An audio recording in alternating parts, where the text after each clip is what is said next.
तर नवी मुंबईतील या कार्यक्रम पत्रिकेतून एकनाथ शिंदेंचे नाव वगळल्यानंतर यावर मंत्री संजय शिरसाट यांनी प्रतिक्रिया दिली आहे। मागच्या कॅबिनेटमध्ये या संदर्भात प्रश्न उपस्थित केला होता। मंत्री शिरसाट यांनी वक्तव्य केलं, मुख्यमंत्र्यांनी चौकशीचे आदेशही दिले होते। असा प्रकार पुन्हा घडला असेल तर उद्या कॅबिनेट आहे, अधिकाऱ्यावर कारवाई केली जाईल असं त्यांनी म्हटलेलं आहे।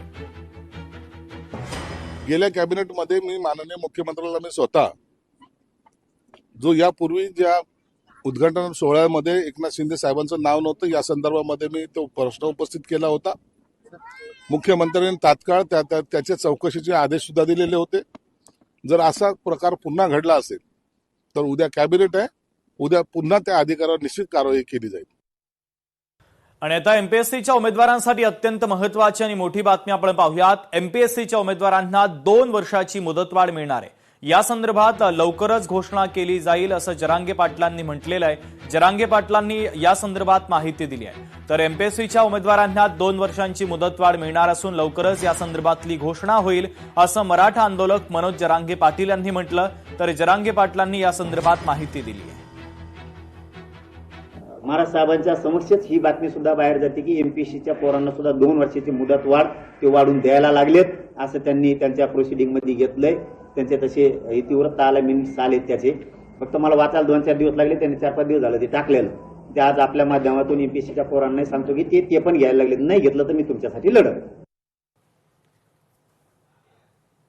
पुढची महत्त्वाची बातमी आपण पाहूयात। ऑपरेशन टायगरची चर्चा आणि खासदार संजय देशमुख नॉट रिचेबल आहे। यवतमाळ वाशिमचे ठाकरेंच्या सेनेचे खासदार संजय देशमुख हे सध्या नॉट रिचेबल असल्यानं आणि ते पक्षाच्या अत्यंत महत्त्वाच्या बैठकीला गैरहजर राहिल्यानं राजकीय वर्तुळामध्ये पुन्हा एकदा बदलाचे वारे वाहते।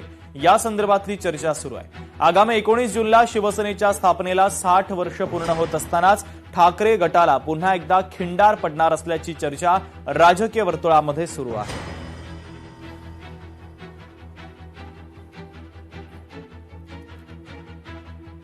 पुढची महत्त्वाची बातमी आपण पाहूया। ठाकरेंच्या शिवसेनेचे खासदार संजय देशमुख यांनी आता प्रतापराव जाधवांची भेट घेतली आहे।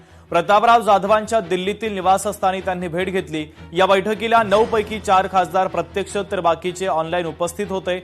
यवतमाळ वाशिम लोकसभेचे खासदार संजय देशमुख काल उद्धव ठाकरे यांनी घेतलेल्या बैठकीला ऑनलाईन पद्धतीने उपस्थित होते। कालच्या या हाय व्होल्टेज बैठकीनंतर आज ठाकरेंचे संजय देशमुख यांनी एकनाथ शिंदेंच्या शिवसेनेचे खासदार प्रतापराव जाधव यांची त्यांच्या दिल्लीतील निवासस्थानी भेट घेतल्यानं आता चर्चांना अधिकच उधाण आलंय।